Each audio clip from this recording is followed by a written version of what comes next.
In this video, I'll show you how to create your very own custom ESP32 based hardware and incorporate a PCB antenna in your own designs. We'll go through schematics, PCB design, and firmware in the form of a Wi-Fi scanner example using the Arduino IDE and ESP32 plugins to test the functionality at the end of this video. Make sure to subscribe to the channel to be notified about upcoming ESP32 firmware development videos for these custom PCBs. Without further ado, let's get started.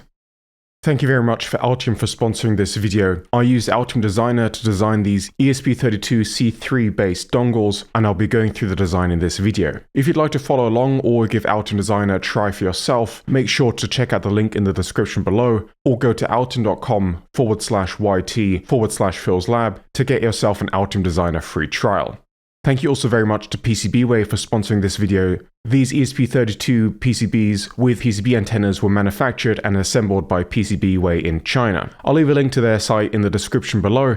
Make sure also to follow them on Instagram, where you can see some of my designs sometimes featured and give you hints what will be upcoming in future videos. Of course, you can also follow my Instagram, and I'll leave a link to that in the description below, where you can see sneak peeks of upcoming boards, which I'll be showing in videos and doing design walkthroughs of. For this design, I ended up choosing the ESP32 C3 module, reasons being that it includes Wi-Fi and Bluetooth in one IC, but more importantly also for me, I didn't want to use an external programmer or FTDI chip, and nicely enough, this C3 module has an inbuilt JTAG adapter as well as a USB to UART, which means just with a single IC, we're getting Wi-Fi, Bluetooth, JTAG, and UART, essentially via USB and an RF connection. This IC costs about $1, $1.50 in very small quantities, so that's very powerful. It's a 32-bit core running up to 160 MHz with a couple of IOs. We do need external flash memory, and I'll walk you through that in just a second. But this is the reason why I chose this IC. In Altium Designer, here's the project, looking at the PCB first, and I'll just give you a brief overview before we go into the schematic and then more detailed the PCB layout and routing. The PCB itself is fairly small at approximately 40 by 25 millimeters. We have the centerpiece, which is the ESP32 C3 module, again including USB JTAG, USB UART, various GPIOs, as well as our RF connection or RF transceiver for Wi-Fi and Bluetooth. My USB connection, I've decided to go with a USB Type-C connector, which then we can also use to power this whole board. Keep in mind that Wi-Fi Bluetooth applications, especially Wi-Fi, can be quite power hungry, so we want a fair bit of current handling capabilities. Well, the buttons are the top left and right. The top left is a reset button, which performs a hard reset of this ESP32. The top right, if we hold this low and reset the board, will put the ESP32 in bootloader mode. I've also exposed some additional UART pins, which could also be just used as GPIOs as well as power and ground. On the right-hand side, we have an inertial measurement unit, and therefore the name RF Sense, because we have an RF-enabled board with, for example, inertial measurement unit, meaning some accelerometers and some gyroscopes. So maybe we can do some sensor fusion and then transmit that over via Bluetooth or USB or Wi-Fi, for example. Now, a small caveat with this ESP32 C3 chip is that it does not have very much or at all included flash memory. Therefore, this device up here is a very small, about 2 megabyte flash memory IC hooked up directly to the ESP32 C3 for program storage. Other than that, of course, I have some ESD protection, as well as a 3.3-ohm regulator, since we're getting 5 volts nominally from the USB-C connector. Now, most interestingly enough, and for me, what was the most interesting part of the design, was incorporating a PCB antenna. Oftentimes, you see these ESP32 C3 modules pre-packaged, so to speak. For example, you might be using one of these off-the-shelf modules, which has got this little shield can on it, and underneath won't be the ESP32 chips and flash memory, as well as this black section at the top will be the PCB antenna. Now, I thought it would be interesting to show you how to make this module by yourself, so you don't have to keep buying off-the-shelf modules and maybe go for a slightly more professional board. And I'll show you where I got this inverted F antenna from, how I did the impedance matching network, and what other considerations we have when it comes to PCB layout and routing. But I hope this just gave you a brief overview of the board. Now let's go through in detail, starting off with the schematic. As usual, when you're starting off with a completely new hardware design, if you're going with ST microelectronics microchip, or in this case ESP32, it's important to always consult what the manufacturer suggests. For ESP32, nicely there are some hardware design guidelines, and of course the datasheet for the ESP32 C3, or whatever ESP32 IC you end up designing for. This hardware design guideline is pretty much just what I've implemented in the schematic. So I went through the schematic set checklist, looking at the power supply, what flashes we need, the clock sources, RF sections, and what GPIOs we might need, as well as then going later on to the PCB layout design. I'll leave a link to this in the description below, but this is essentially what I took and then implemented in my own schematic. This isn't exactly the module we're using, but ESP32 quite nicely gives you detailed schematics just to get the minimum system up and running. And this will exist for ESP32C3, for the S series, and so on. The schematic I made fits nicely onto one page. It's grouped into the ESP32C3 section, flash memory, the PCB antenna USB connection, as well as the auxiliary UART and the inertial measurement unit. Let's look at the ESP32C3 first and see what surrounding circuitry we need just to get this up and running. I've been using the ESP32C3 datasheet, and this gives me the pinout. It tells me what all these pins are capable of. Some might only be for UART, some might be for the SPI, some might be power and ground, and so forth. Overall, this is a 32-pin QFN package with an exposed ground pad underneath. We'll call that pin 33. We have the various pin descriptions in the datasheet, of course. Some of these pins, they might be termed a crystal, for example, but they could be a GPIO or an ADC, for example. So definitely consult the datasheet depending on your application. For me, I made this symbol. So at the top, I have my power connections, and this device normally runs off 3.3 volts. On the left-hand side, I essentially have my digital sections, where per pin, I'm having about 100 nanofarads of decoupling capacitance, as well as a larger, in this case, 10 microfarad bulk decoupling capacitor. We'll see later in the PCB layout that these decoupling capacitors should be placed close to the relevant pins, but the bulk decoupling capacitor should be somewhere in the vicinity. Oddly enough, the naming is a bit odd because VDDA actually isn't a specifically analog pin. It turns out that VDD3P3, so pins 2 and 3, are the RF section analog pins, and these require some further filtering. So we take our 3.3 volts, we do some basic decoupling, bulk decoupling, filter it with this pi network, so a CLC circuit looking like the Greek letter pi, and feed that into pins 2 and 3. And this is the power source which is then used for the RF transceivers, so for Wi-Fi and Bluetooth. Again, C12 needs to be close to pins 2 and 3. On the other hand, at the bottom of this IC, so the ground pad from this QFN package is simply connected to ground. On the left-hand side, we have general purpose I/O, so to speak. On the right-hand side, we have the RF section, chip enable, as well as some crystal signals. Let's start off with the crystal first. We'll come to the PCB antenna later on because that's slightly more involved. This specific IC, the ESP32C3, needs a 40 MHz crystal connected to pins 29 and 30. I chose a 40 MHz crystal, and of course you need load capacitors, and these are dependent on the load capacitance required by the specific crystal you choose. So the datasheet of this crystal will give you a specific load capacitance, let's say 9 picofarads. We subtract the stray capacitance, and stray capacitance just through the packaging. It could be the pads, it could be the way we route our PCB, and let's subtract about 4 picofarads. So 9 minus 4 is 5. We multiply that number by 2, which gives us 10 picofarads, and this is then the load capacitance on either side of these crystal pins we need. So load capacitance of crystal minus stray capacitance, that number times 2 is what I've chosen here.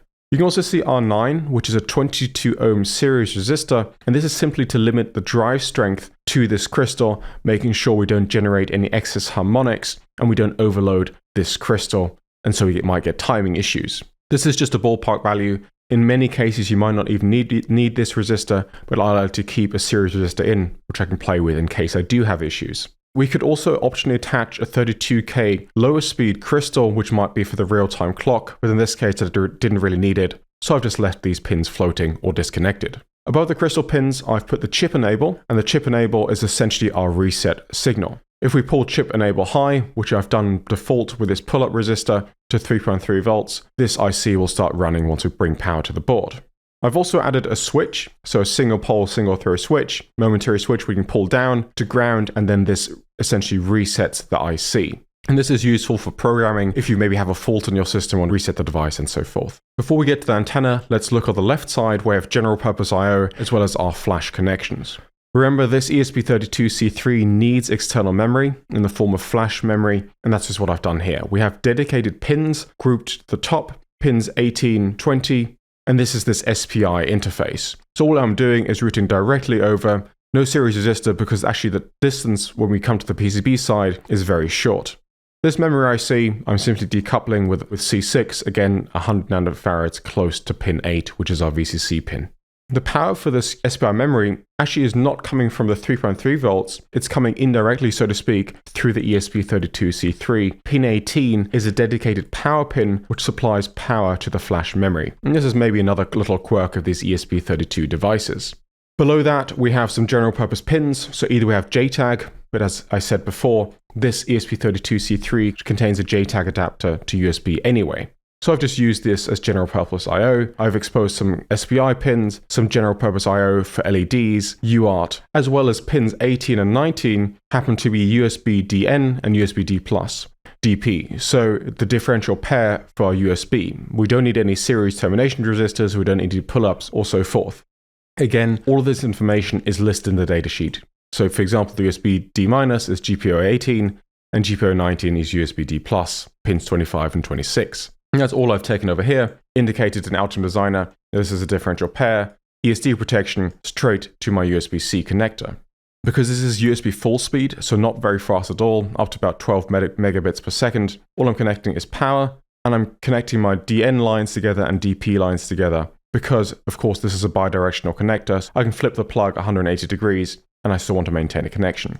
I have my ground connected, shield floating as this is a device, and we only want the USB shield to be connected at the host side, which it is. Then we have this communication channel pins, so CC1 and CC2, and for USB-C, if we don't want to bother too much about negotiation, what we have to do to source current through this connector and from the host is connect the CC channels down to ground via 5K1 resistors on each line. So don't connect them together. Each individual line needs 5.1 kilo ohms to ground. And this is then also our power source, which I provide some small filtering for, a CLC pi filter circuit, and feeds into this regulator. This regulator takes normally 5 volts at the input, and I get 3.3 volts at the output. C4 is my output, bypass capacitor, as well as this specific LDO, this low dropout regulator, has pin 4, which we can attach additional capacitance to, which lowers the noise floor of the output of this device. I've also indicated that we have about a 500 milliamp maximum capability from this specific LDO regulator, which we'll need to power this board because the ESP32C3 can be quite power hungry. Note that I'm being a bit naughty here because normally we should negotiate for 500 milliamp max capability from the host. Right now I'm just pulling it without negotiation, which is not technically to USB specs. So that was the USB section. Again, USB-C connector provides power, step down from 5 volts to 3.3 volts, which powers a whole board. But we also have this USB differential pair on pins 25 and 26, which enable JTAG, UART, and so forth. The other UART pins up here, so pins 27 and 28, might be used to communicate with a different board or a different device, and I've simply exposed those on an auxiliary UART header. The additional SPI bus, which again, taken from the datasheet, which pins are SPI, clock, master in, slave out, and so forth, I've hooked up to this inertial measurement unit, which happens to be this Bosch BMI 055. I just have my clock, data in, data out, chip selects, bypass capacitors, decoupling capacitors, again, 100 nanofarads per pin, pins 3 and 11, and some various interrupt pins, for example, when there's a data ready signal from the accelerometer or from the gyroscope. The gyroscope interrupt, which is also on GPIO 9, leads us over to the boot mode selection. GPIO 9 I've specifically indicated as well, and this also goes to a pull-up resistor to 3.3 volts, as well as a single pole, single throw momentary switch where we can pull this low. Of course, it turns out that this GPIO 9 pin is quite special. It's the select bootloader mode pin. If it's high, which we saw from our pull-up resistor, R14, this means it's normal execution mode. The ESP32C3 will run whatever program is stored in Flash. However, if we want to boot program this device, maybe not using JTAG, we have to pull GPIO 9 low to ground, and that's what we're doing with this momentary switch. So we can hold the switch down, cycle power, or select the reset signal, and then we put this into bootloader mode, and that's why I've included it in this design. Finally, now we're ready maybe to come to the most interesting part of this design, and this is this inverted F PCB antenna. We have a single RF interface connection from our ESP32 device, and this is on pin 1, and it's termed LNA in, so low noise amplifier in. This pin is both transmit and receive, of course. We want to transmit signals with Bluetooth and Wi-Fi, and we want to receive signals. So this is a bidirectional signal. We connect it through this network, and we'll go more into detail on this network in a second, and why we need it, into this PCB antenna, which is on the PCB side, this rather odd shape over here. And we'll go into more of the PCB design aspects later. I could have simply, of course, just connected this to a UFL connector or some SMA connector and connected an external antenna, but for the sake of size and for interest, I wanted to add in a PCB antenna just to see, will this work? What is the performance? How can we go around this? And of course, because it might make a quite nice little tutorial video.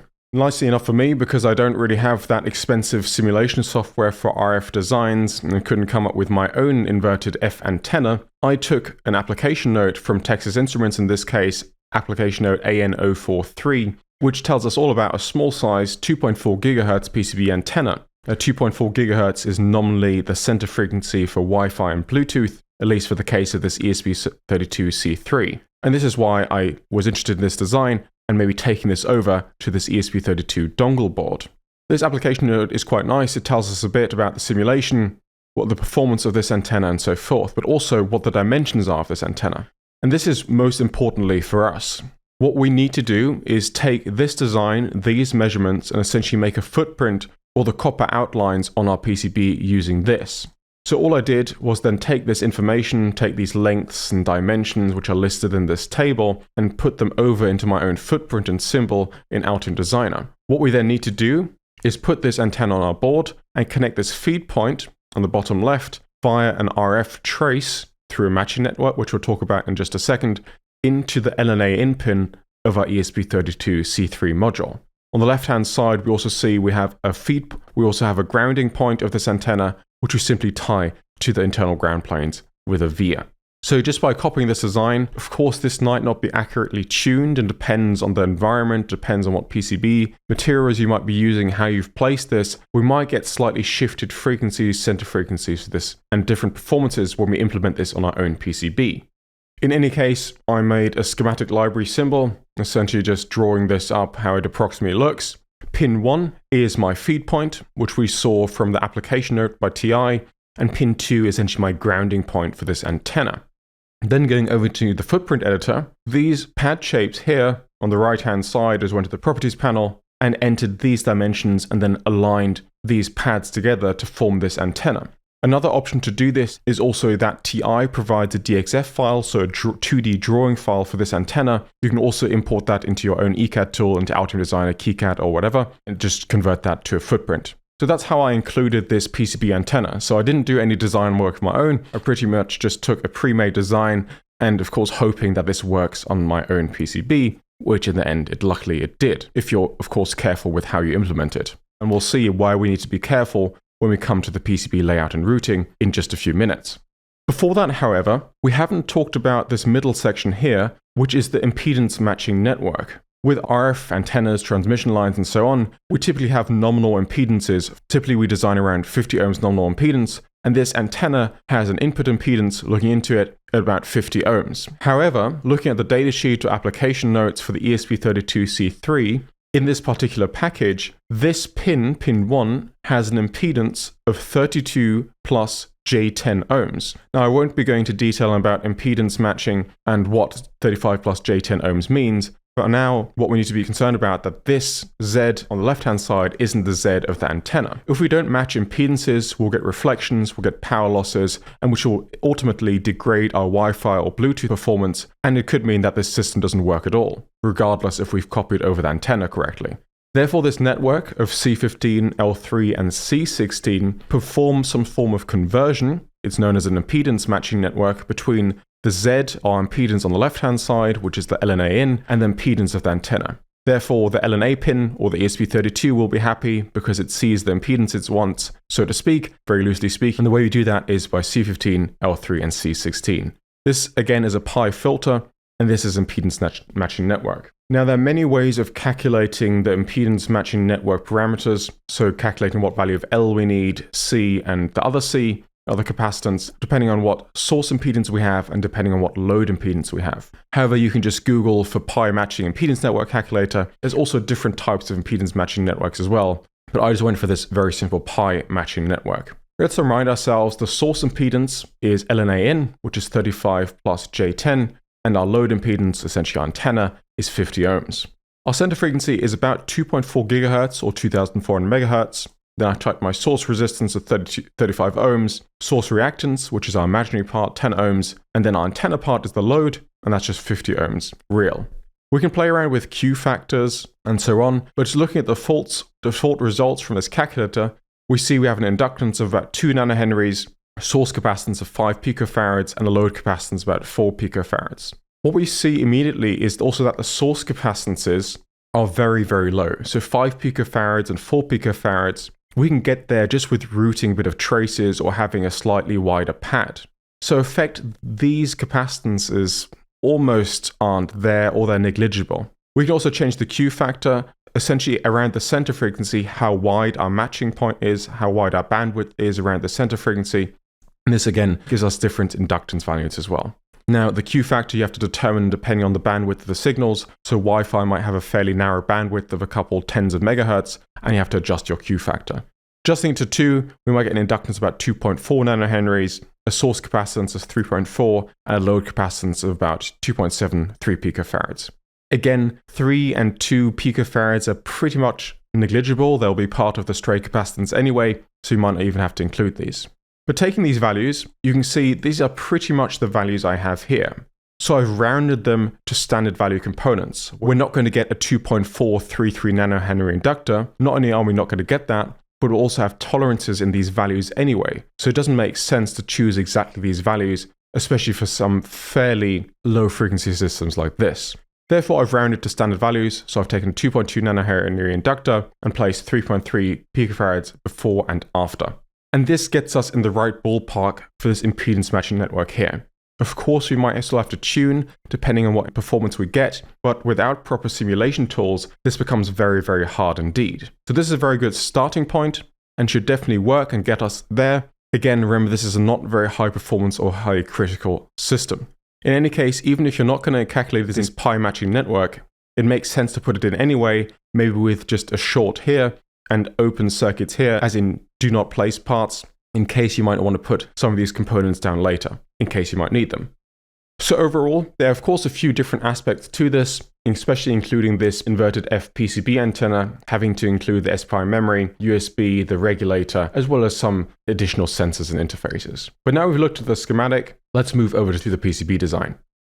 Now that we've looked at the schematic, let's move over to the PCB design side of things. Now I'll give you a brief overview of the board, but of course the centerpiece is the ESP32C3, as well as the PCB antenna right at the bottom here. But let's start at the top and work our way down, so to speak. This is a 4-layer board. I have top, signal, and components, as well as the bottom. I don't have any components, I just have routed signals, copper pores, and so on. At the top side, we have the USB-C connector, which again is power and our data connection. Goes through ESD protection with a differential pair, our USB DN and D+ into the ESP32C3. We also have our power connection, of course, coming from the USB-C connector, going through this little pi filter, as we saw earlier, into this 3.3 volt LDO regulator. So input bypass capacitor, regulator, output bypass capacitor. The power is then simply routed, and for a board like this, low speed, and even though it's an RF board, we're going with analog RF, and typically all analog RF boards have routed power. There's no need to have planes for these kinds of boards. Most of my power routing happens on the bottom of this board. You can see all these wide traces, about 0.5 millimeters, are all routed power. Internally, I simply have 2 ground planes, and this is really nice because anytime I need a ground connection, I do a short wide connection from a pad and veer myself down into the ground planes below. This gives me really nice low inductance ground planes. I have great references for the top signals and great references for the bottom signals, due to having 2 internal ground planes. The stack up itself is quite specific because I wanted controlled impedance traces for my 50 ohm trace, going from the LNA pin through the matching network and then going to the RF antenna. Using Altium Designer's inbuilt impedance calculator for this specific stack up, I'm using microstrip traces to traces on the outer copper layers, and I need about 0.3 millimeters to give me about a 50 ohm impedance controlled trace. In any case, there isn't too much, again, to routing this board. We are, of course, slightly space constrained, so my main principles, as usual, are as soon as I can, I try to give myself clearance between relevant traces, and also keep my connections as short as I need them be. For example, this ESP32C3 module down here, I have the system flash above it, very close, so I don't need long traces, and I can just simply route in all of my data connections, clock connections, and so on into the SPI FLASH memory. Same goes for this inertial measurement unit, short connections and the components placed so it makes my routing life a lot easier. All I have to do is, if I've done proper placement, is route out into the relevant pins. Same goes for the crystal on the left, which I've tried to place far away from any digital circuitry in its own little section. Decoupling capacitor placement as usual. This is routed power, but what we always want to do is place our decoupling caps, for example this one here, close to the power pins of the relevant device, short wide traces going to the pads, and we simply dig down to the routed power or to the internal ground plane with short wide traces and an appropriately sized via. So all of these decoupling capacitors, again, close to the relevant IC, short wide traces. The usual principles always apply. Miscellaneous before we move over to the PCB antenna. The top left, we have the reset switch, which is essentially connected to our chip enable, and the top right momentary switch is connected to GPIO 9, which was essentially our boot mode select switch. We have the UART header on the left-hand side, which was our auxiliary UART. Remember, we can use the USB connection for UART as well.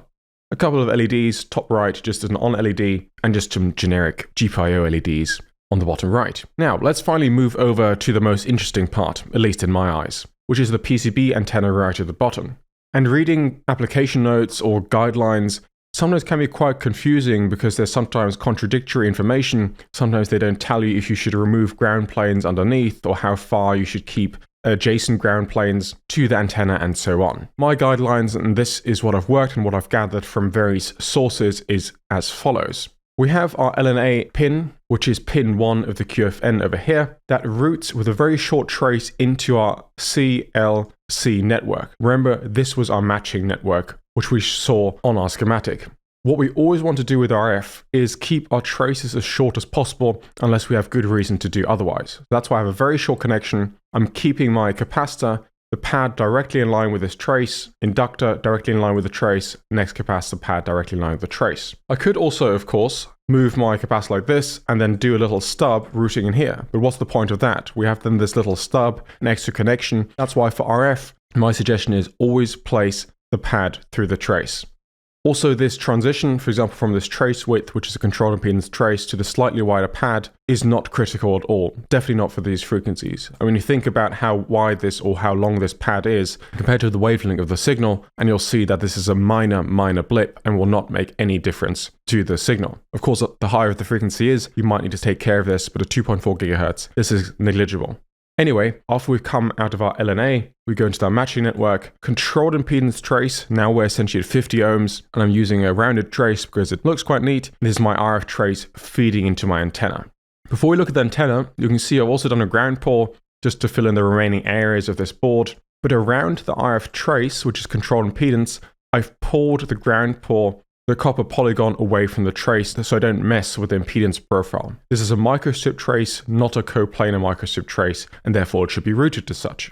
Now going to the PCB antenna, we have 2 connection points, as well as we need to take care of our grounding and our general copper alignment around this antenna. From this antenna dimensions figure 3 of the TI application note, it's pretty clear that under the antenna, there should not be any ground pour on any layer. So that's what I've done as well. Connection points, we have on the left-hand side, we have our feed point, which is our 50 ohm controlled impedance trace. And on the far left side, then we have a simple via to ground. This is exactly what I've done here. I've routed my RF trace in, my feed point, and on the left-hand side, we have our grounding point. And that's all there is.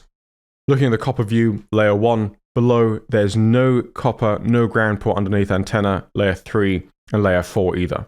So as soon as we reach that point, again, just following this application note, we have some copper underneath the feed point and the via to ground, but then we stop after this distance D4, which is given in the table here, 0.5 millimeters. So this short distance, 0.5 millimeters, still has ground underneath it, but then we abruptly cut that off and then leave it to our PCB antenna. I've also added these cutouts into the board here, just to make sure I'm not placing anything, no copper near this antenna, as it should be. Again, these dimensions of the antenna was from the footprint, again, was from the TI application note. And that's pretty much all there is to incorporating this PCB antenna into this design. Now I've hooked up this ESP32 dongle to my computer just via USB-C cable. And let's use the Arduino environment because it's really straightforward to set up with ESP32 ICs and give this a little test doing a Wi-Fi scan.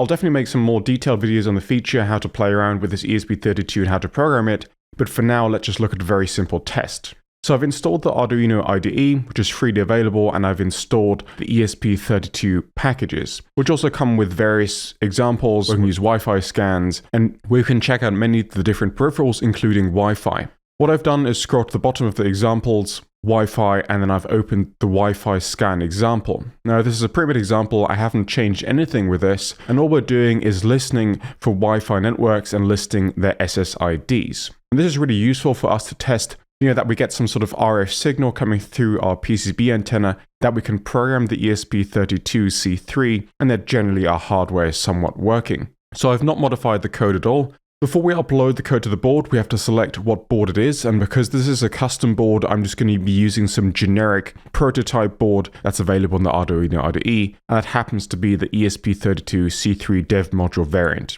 If we look at the other boards, there are many boards from different manufacturers, but this fit my hardware specifications the best, so that's why I chose it. Then my port, I've plugged in my module. It's detected it on COM8. It's given it a wrong name, but this doesn't really matter. As long as it detects it on a serial port, and remember this ESP32 has natively JTAG and USB UART built in. I don't have to have an extra separate IC, so this is really nice. I just connect it to the USB pins of the ESP32 module. What I do need to change, however, is USB CDC on boot. We need to do that enabled. And this is because when we're using the serial.println feature, we don't want it to print on a default UART. We want to print via USB, so to speak, very loosely speaking. CPU frequency I've left on maximum. Debug level I've just changed to verbose, so we can see what's going on. Flash frequency I've just set at 40 MHz. Flash mode, it's quad SPI. The flash size for this specific board is 2 megabytes. Others, the default is usually 4 megabytes. For this one, I just went with 2. JTAG adapter, integrated USB JTAG. Partition scheme, just because it's a smaller flash, I just went with minimal. And upload speed, 115/200. Default is 921/600. In this case, it doesn't really matter. Then all we have to do is click upload, wait for the sketch to compile, and then it'll start writing data, which is really a great sign that something is happening. And you can see the flash as well. Now, because this board doesn't have an RTS pin, I just have to manually reset by pressing the reset button. I have to reselect my port because we've now reset the device and open the serial monitor. So the serial monitor, now we're showing it's booted up because we put it into verbose mode. We've loaded from the flash memory. Now we're scanning. So we can see, because of the verbose mode, a lot of different messages. But most importantly, if we look at all our serial print line commands, we have scan start and what networks it's finding. So scan start, we already see the USB UART is working, the JTAG was working, but we are also finding different networks, which means something must be right with the antenna design. Of course, you still need to check bandwidth and so on, but for this video, it's just a very generic indication. My awfully named Wi-Fi is actually called Cheeky Wi-Fi in that, and this is my main Wi-Fi in my home, and the PCB antenna is picking that up quite nicely as the strongest signal, and then some neighbors seem to have different, sometimes German named Wi-Fi SSIDs over here as well. So this is a great indication that we can program this device, that we can at least do a tiny bit of stuff with Wi-Fi. The next step then in a future video is to then really check out the capabilities of this PCB antenna, checking bandwidths and so on. If we just do a quick Google search for RSSI levels, so received signal strength indication levels, we can see the units are dBm, which we're also seeing on the right-hand side in our serial monitor. And for my Wi-Fi, where my router's pretty close, a couple of meters away, we're getting -66 dBm. It's of course fluctuating a tiny bit, but as a general indication, this site is saying -67 dBm, which is pretty much what we're getting, is a very good signal strength for reliable data. Take this with a grain of salt, and we'll do some more Wi-Fi tests in future videos, so definitely stay tuned for those. Thank you very much for watching this video. I hope it is useful, and I hope it gives you some incentive to try making your own ESP32 based designs and maybe including your own PCB antennas into them as well. If you like the video, please do leave a like. If you want to, of course, subscribe to the channel. There'll be many more ESP32 videos to follow, especially on the firmware side, where we now get to program this board, test the Wi-Fi capabilities, and much more. Thank you again for watching, and I hope to see you in the next video. Bye-bye.